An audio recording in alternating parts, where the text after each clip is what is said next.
Hello, my dear friends. I'm very happy that you're here with me today because we're starting a whole series of talks dedicated to femininity from the Vedic point of view. Usually, when we hear the word femininity, a very Western image pops up in our mind.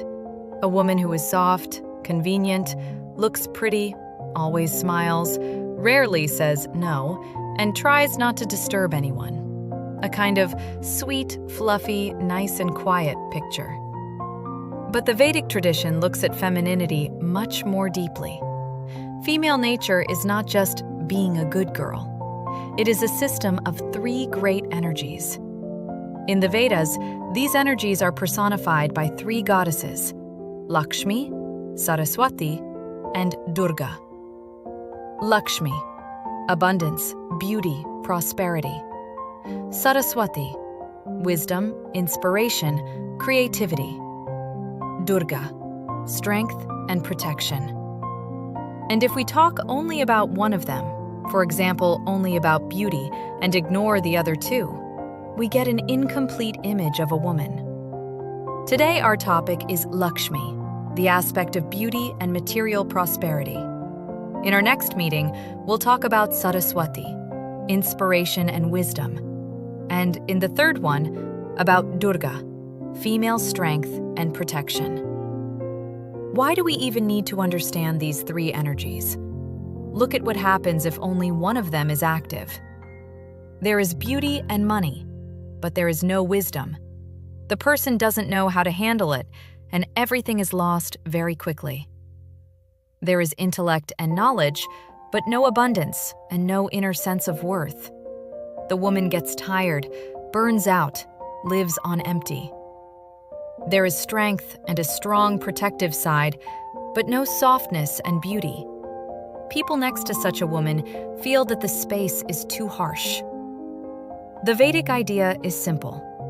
Real femininity is the balance of all three energies, not just playing one role. Let's first tune into Lakshmi as a living image. Imagine a woman of extraordinary beauty.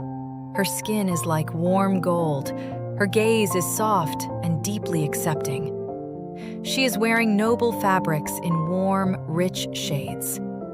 She sits on a lotus, and around her you feel abundance, gentle light, and purity. Everything around her is blooming and fills the space with a sense of plenty. It is important. Lakshmi is not a princess on a throne who is just being served. She serves too. In the tradition, she is often shown next to Vishnu, caring for him, massaging his feet. And it is exactly through her service, through humble love, that she receives everything she needs. This is the key. Prosperity comes where there is a desire to serve, not only to take. Beauty in Vedic terms versus our modern standards. The Vedas look at a woman's body differently than the modern beauty industry. A woman's body is valued as a form, not as an attempt to disappear. The idea is not that she must be chubby or extremely thin. It is about proportions and softness. There should be curves, a sense of roundness, a figure closer to hourglass or an 8. It can be very slim or more soft, but alive. When a woman turns herself into a stick, into an absolutely straight line, that is not Vedic taste anymore. The energy of Lakshmi loves blossoming, not dried outness. Food that supports Lakshmi's energy. For beauty to manifest, we need more than cosmetics. We need the right fuel for the body. From the Vedic point of view, Lakshmi favors foods in the mode of goodness: milk and dairy products, clarified butter, ghee, especially for feminine beauty, dates, figs, grapes, mango, almonds, and other soft nuts, natural honey, sweet foods in goodness. The idea is, what we feed the body with becomes the quality of our energy. If our diet is only rough, heavy, aggressive food, our beauty also becomes tense and rough. Abhyanga, oil massage as a feminine ritual. One of the strongest beauty rituals in Ayurveda is Abhyanga, warm oil self-massage. What does it mean in practice? 1 to 2 times a week, you take warm oil. In hot weather, usually coconut oil. In cold weather, sesame oil. You gently apply it to the body, paying special attention to the joints. There you do round movements clockwise. You can add a few drops of natural essential oils, jasmine, rose, sandalwood, soft floral aromas. Strong, sharp perfumes are considered unfavorable for Lakshmi. Why all this? Oil softens the skin. Movements become more fluid, your walk more flowing. Inside, you feel as if everything is well-oiled. The dryness and restlessness go away. In Ayurveda, there is the word snehana. It means both oil and tenderness. When a woman regularly oils herself, she literally soaks herself in tenderness, and it shows in her whole appearance. Clothes, jewelry, and aura protection. In Vedic times, it was considered improper if a woman had no jewelry at all. In a family, there was even a separate expense line for the wife's clothes and ornaments. It was seen as part of her dharma. Why? Jewelry. It is not just aesthetics, but also protection. Many stones and metals, Vedic culture, are used as protective talismans. Gold is connected to the energy of Lakshmi. Earrings, rings, bracelets, necklaces are considered auspicious. But wearing gold on the feet, gold anklets, was traditionally seen as disrespectful to Lakshmi. Clothes.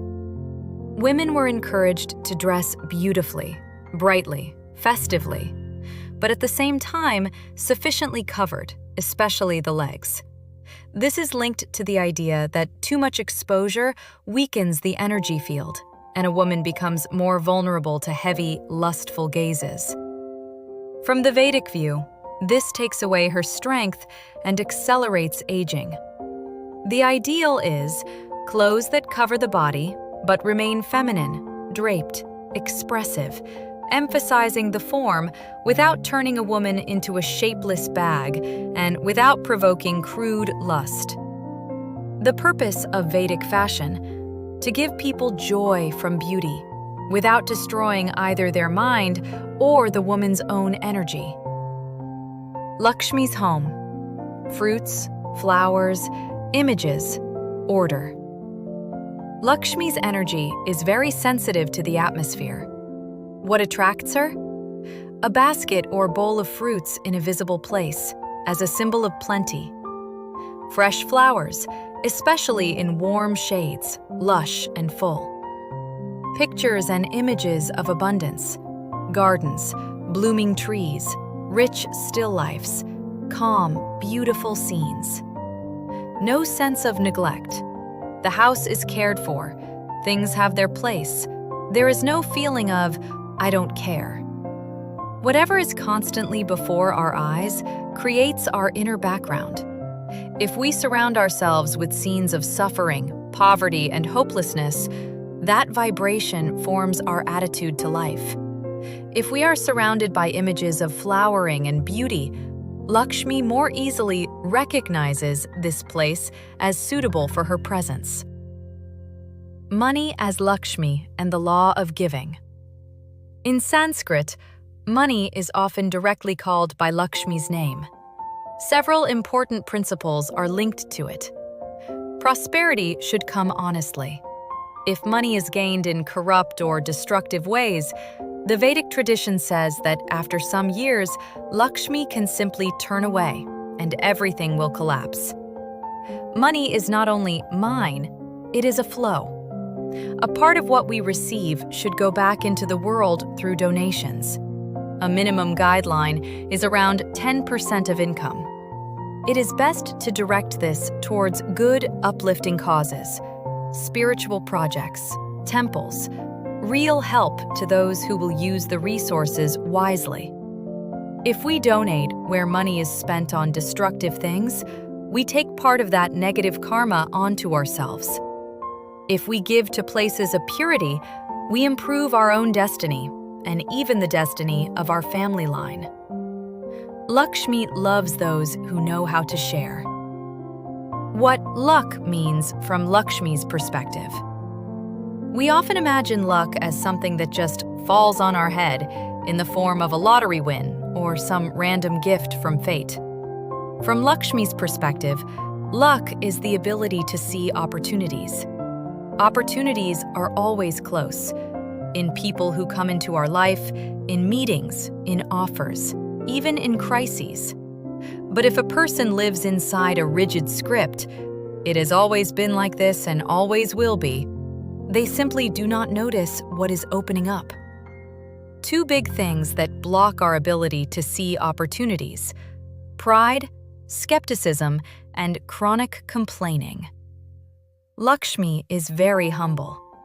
She serves, and it is through that service that she receives everything. That is why she turns towards those who have humility, willingness to learn, and willingness to serve, instead of only demanding. We become like those we associate with.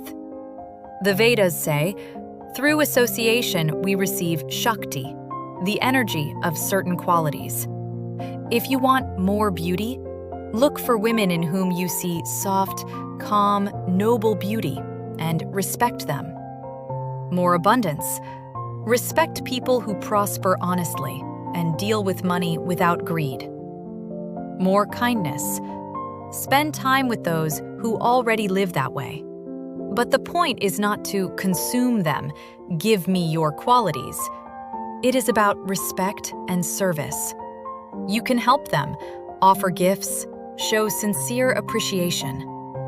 Those whom we respect and inwardly bow to, we gradually become like them in qualities. Hair, forehead, and feminine energy. A few more practical details from tradition that are linked with Lakshmi. The forehead and third eye area. It is considered favorable to keep this area open. It is easier to receive subtle energy there. Long hair in women is seen as a storehouse of her psychic strength. It is better when hair is gathered or braided, especially outside the home. This reduces energy leaks. Loose hair strongly increases sexual energy, but not always in goodness. Here, it is important to feel what is appropriate and where.